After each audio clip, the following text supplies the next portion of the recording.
मैं still life को basic से कैसे स्टार्ट करना है उसका कंप्लीट प्रोसेस बताने वाली हूँ। तो अंत तक बने रहिएगा हमारे साथ। आपको जो इम्पोर्टेंट लगे उसे नोट ज़रूर कीजिएगा, और अगर साथ में प्रैक्टिस कर सकते हैं तो बहुत अच्छी बात है, नहीं तो अभी आप देख लो, नोट्स बना लो, नेक्स्ट टाइम आप उसको वापस से देख के प्रैक्टिस कर सकते हैं। यहाँ पर मैं आपको बताने वाली हूँ एक बहुत ही सिंपल तरीका, इस टेक्निक की हेल्प से किस तरह से हम सिंपल वे में किसी भी ऑब्जेक्ट को ड्रॉ कर सकते हैं। Basic shape like Oval, circle etcetera के बेस पे हम ड्रॉ तो कर लेते हैं, पर वहाँ थोड़ी प्रॉब्लम ये आती है कि इनको प्लेस करने में प्रॉब्लम आती है। ये कितना बड़ा होगा, कितना छोटा होगा, इसका एंगल क्या होगा, इन सब चीज़ों को जज करना स्टार्टिंग के स्टेज में थोड़ी प्रॉब्लम होती है। तो आज हम स्ट्रेट लाइन को यूज़ करेंगे। ये टेक्निक बहुत हेल्पफुल होता है स्टार्टिंग के स्टेज में, और जब हम बहुत कुछ सीख जाते हैं तब भी ये बहुत हेल्पफुल होता है हमें किसी भी ऑब्जेक्ट को सिंप्लीफाई करने में। चीज़ें थोड़ी और आसान हो जाती हैं जब हम प्रिंट आउट से ड्रॉ करते हैं। प्रिंट आउट को अपने वर्टिकल पोजीशन में लगाकर साइड बाय साइड सेट करके ड्रॉ करते हैं, तो हमारे आइज़ को ज़्यादा ट्रेवल नहीं करना पड़ता, तो चीज़ें सिंपल वे में हम उसे सेम साइज़ का, शुरुआत में हमें सेम साइज़ का ही बनाना है, और आज हम प्रिंट आउट से ही बनाएंगे। ओके, तो शुरू करते हैं। सबसे पहले आप रेफरेंस को ऑब्जर्व करो, उसके लेंथ एंड विड्थ को गेस करो। यहाँ पे सबसे पहले आपको इसके लेंथ एंड विड्थ को ऑब्जर्व करके एक बॉक्स बनाना है।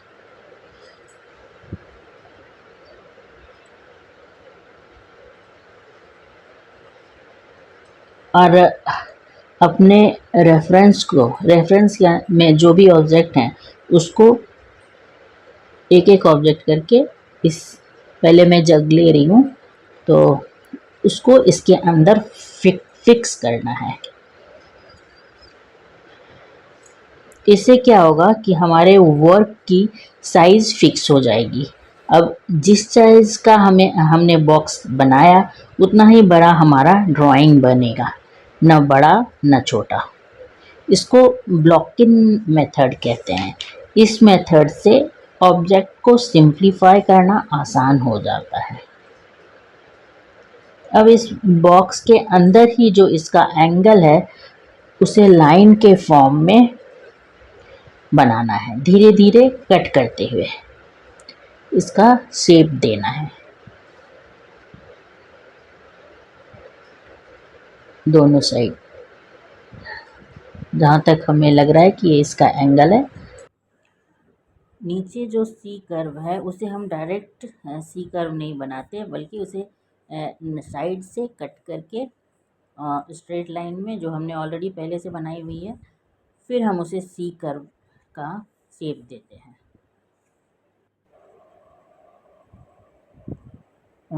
मैं इसके ऊपर के साइड में जो है उसको शेप देने की कोशिश कर रही हूँ, क्योंकि ये एंगल में है।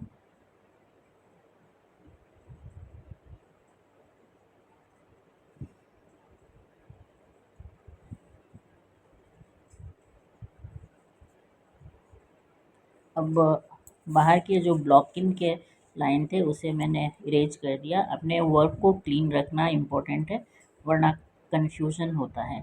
इसलिए अपने वर्क को हमेशा उसकी एक्स्ट्रा लाइन को मिटाते रहना चाहिए।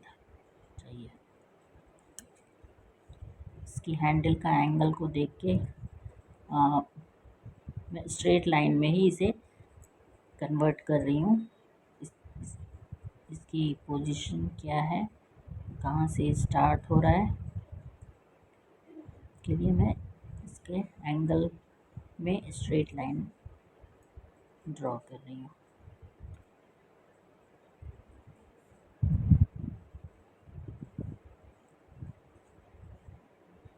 अभी हमें सब कुछ स्ट्रेट लाइन में ही ड्रॉ करनी है। नेक्स्ट स्टेप में उसमें कर्व ऐड करते हैं। अभी से कर्व में नहीं जाना है। अब मैं इसके ये साइड में जो ये ऑरेंज ऑरेंज है उसे गेस कर रही हूँ कि इसका लेंथ एंड विड्थ क्या है, उसे मार्क कर रही हूँ।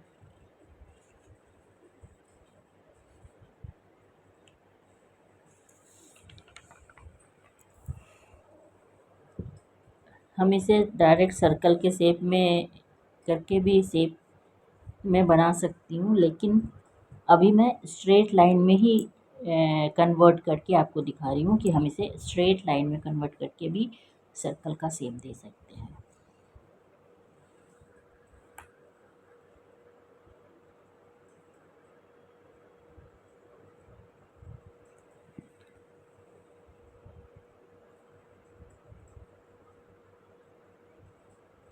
मुझे लग रहा है ये थोड़ा ओवल शेप हो गया है। अभी मैं इसको ठीक कर लेती हूँ, थोड़ा छोटा करना होगा।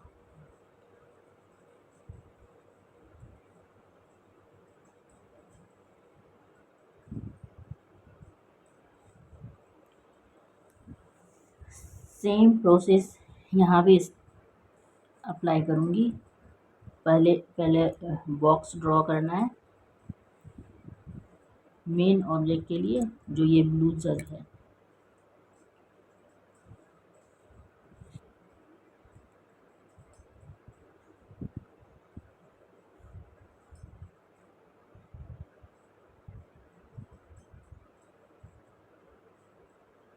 आई होप आपने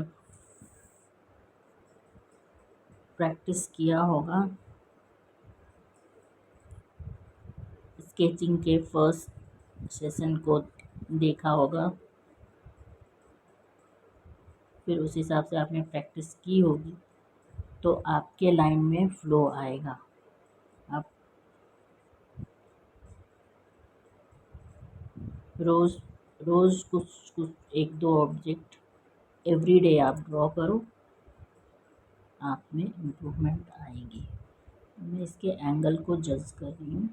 मुझे लग रहा है मैं इसका बॉक्स की साइज़ को बड़ा बना दिया है, तो कोई बात नहीं, हम उससे जज करके इसके एंगल को ले लेंगे जितना बड़ा ये बॉक्स है, बाकी इरेज कर लेंगे, डजेंट मैटर। थोड़ा बड़ा बन गया है हमारा बॉक्स। रेफरेंस के हिसाब से हम इसके विड्थ को ड्रॉ कर लेते हैं।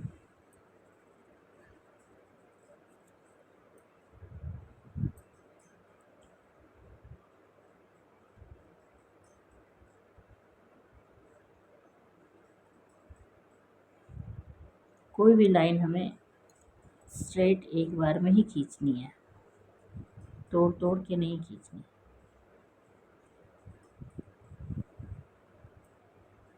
अब हम इरेज कर देंगे जो एक्स्ट्रा लाइन है उन्हें, जो ब्लॉकिंग किया था। अब इसके हैंडल को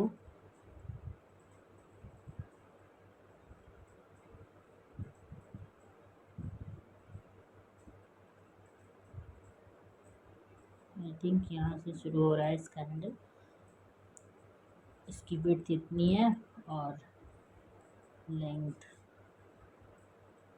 गेस करके ही मैं स्ट्रेट लाइन में कन्वर्ट कर रही हूँ, मार्किंग करके।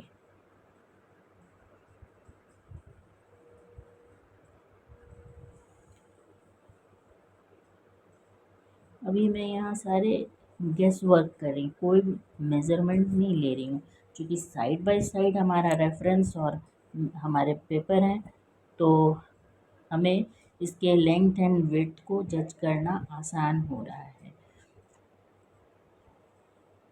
मोबाइल से देख के या टैब से देख के या जैसे भी वो हम उसको मोबाइल से लेके ड्रॉ करते हैं तो एक्यूरेट लाना थोड़ा मुश्किल होता है, जब तक कि आपकी प्रैक्टिस ना हो गई हो। अब मैं ये इस बाउल को ड्रॉ कर रही हूँ। ये इसकी विड्थ कितनी है, इसकी हाइट कितनी है, ये जग से कुछ आगे है, जग पीछे है और बाउल आगे है। इसको भी हम स्ट्रेट लाइन में ही कन्वर्ट कर रहे हैं।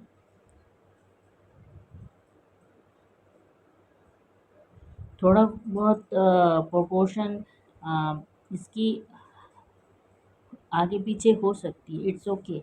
अभी के लिए हमारा फोकस वो नहीं है, हमारा फोकस ये है कि हमें स्ट्रेट लाइन में किसी भी चीज़ को कैसे ड्रॉ करना है।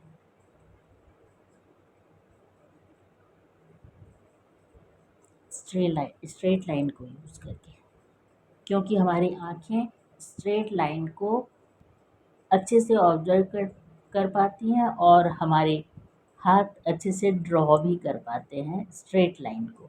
तो इसलिए हम ऑब्जेक्ट को पहले स्ट्रेट लाइन में कन्वर्ट करते हैं, देन उसमें कर्व वगैरह बाद में ऐड करते हैं। यहाँ पर भी मैंने जग के लिए बनाया ये, इसके ऊपर कैप है और इसकी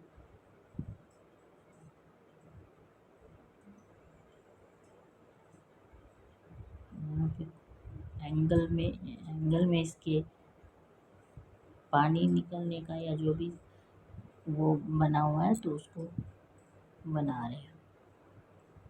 उसका एंगल जज करना इम्पोर्टेंट है कि वो कितना बड़ा है और किस एंगल में है।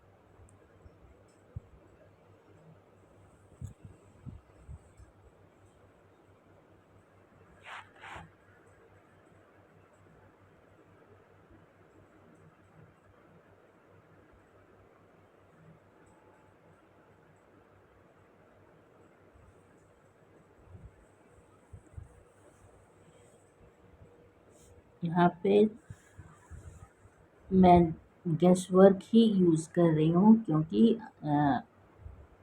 मैं चाहती हूँ कि हमारा गेस वर्क इम्प्रूव हो, स्ट्रॉन्ग हो, ताकि जब हम आगे लाइव ड्राइंग करें तो अभी की हुई प्रैक्टिस उस समय काफ़ी हेल्प करेगी।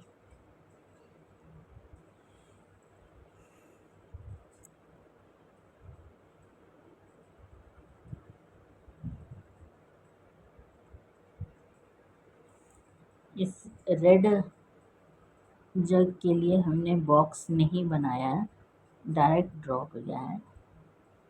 आप चाहे तो उसको बॉक्स, हर ऑब्जेक्ट का बॉक्स बना के आप ड्रॉ कर सकते हैं।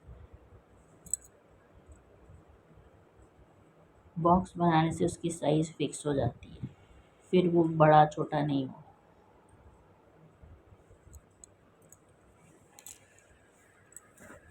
अगले अगले सेशन में हम ओवल, सर्कल, इस तरह के ऑब्जेक्ट लेंगे, उसे कैसे ड्रॉ करना है वो भी हम देखेंगे, डायरेक्ट ओवल या सर्कल से या स्ट्रेट लाइन में कन्वर्ट करके। दोनों तरह से कर सकते हैं, हम उसकी प्रैक्टिस करेंगे next. Then angle and proportion का लेसन आएगा, सेशन आएगा। ओके, तो आप हमारे साथ बने रहिए।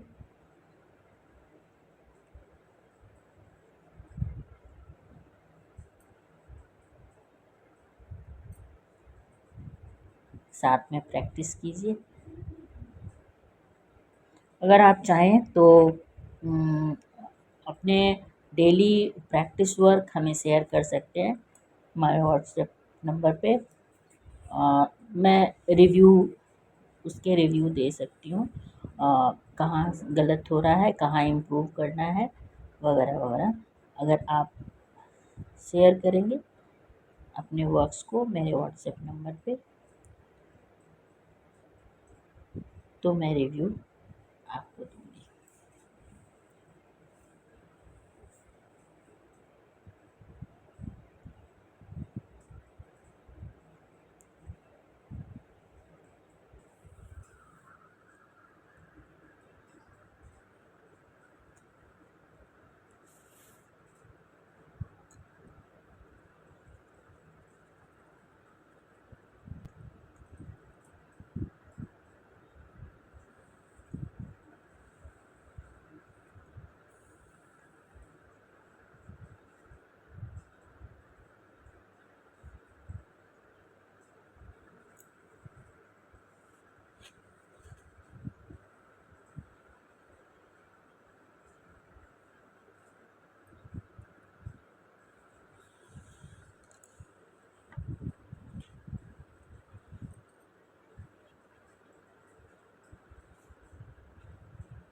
आपके मन में कुछ भी स्केचिंग से रिलेटेड क्वेश्चन हो, आप कमेंट में पूछ सकते हैं या व्हाट्सएप भी कर सकते हैं।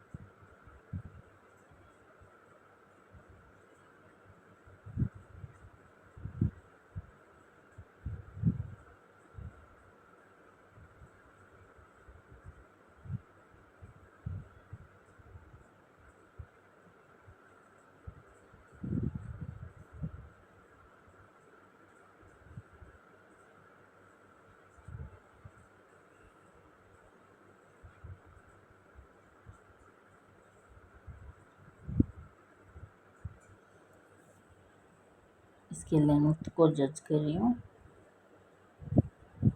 विड्थ पूरा दिख नहीं रहा, फिर भी स्ट्रेट लाइन में हमें पूरा ही बनाना होता है। अगर कोई ऑब्जेक्ट पीछे है तो पीछे के ऑब्जेक्ट को हमें पूरा ही बनाना होता है, बाद में हम उसे इरेज कर सकते हैं।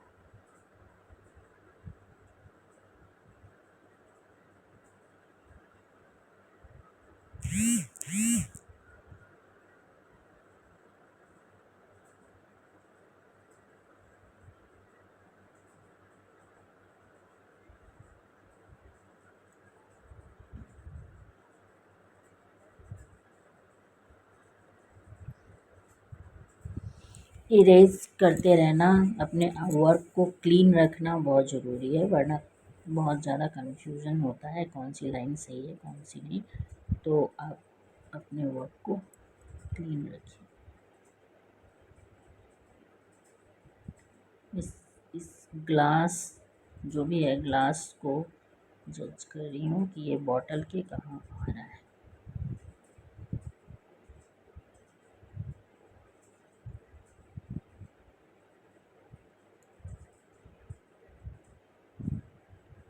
इस बॉटल से ग्लास थोड़ा आगे है, तो उस हिसाब से मैं उसे प्लेस कर रही हूँ। बॉटल में थोड़ा ये बाहर, पीछे के बॉटल के मिडल से थोड़ा सा ही कम है ग्लास, उसके ओवरलैप हो रहा है। उसी को मैंने ड्रॉ किया।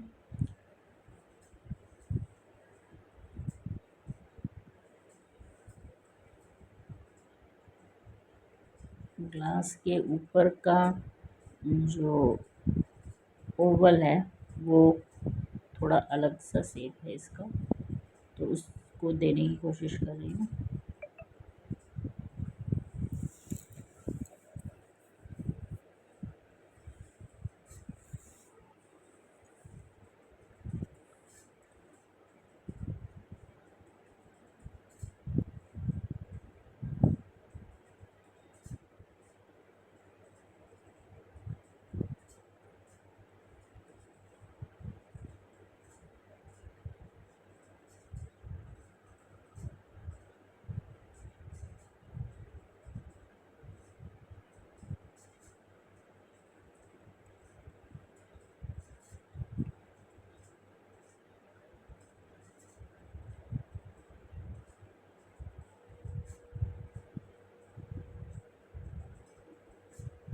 मैं इमीडिएट जो ऑब्जेक्ट है, अभी छोटा एक ऑब्जेक्ट और भी है, इनको बनाने के लिए इस ग्लास से इसके लेंथ और विड्थ को कंपेयर कर रही हूँ मैं, कि इसके ग्लास के कंपेयरिंग करते हुए ये कितना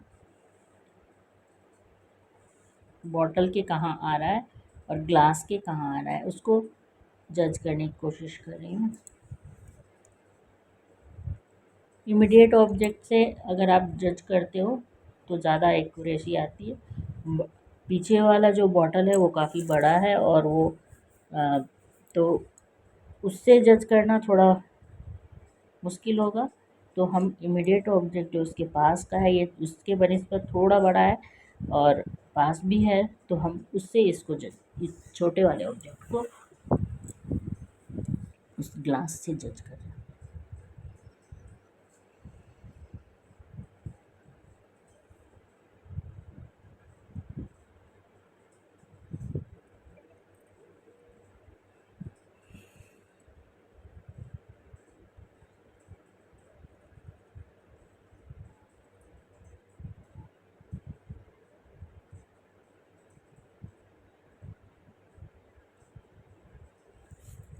प्रैक्टिस कीजिए और अपने वर्क को हमारे साथ शेयर कीजिए।